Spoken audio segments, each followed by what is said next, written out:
their violent approach towards disrupting democratic processes and just the democratic way of life in the West isn't limited to disinformation and their troll farms and things like that.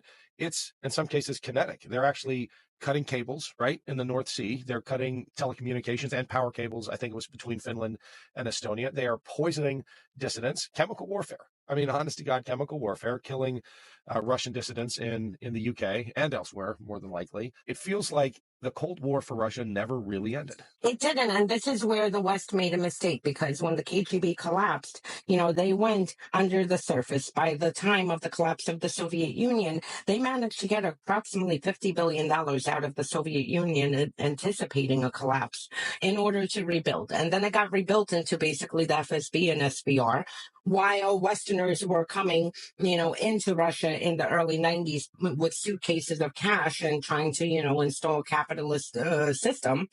The Russians were basically using this to compromise Westerners, so security services, while we were training Russians how to, have a democracy inside of Russia by inviting them to various universities and centers and, doing training for, how democracy runs, how to combat corruption.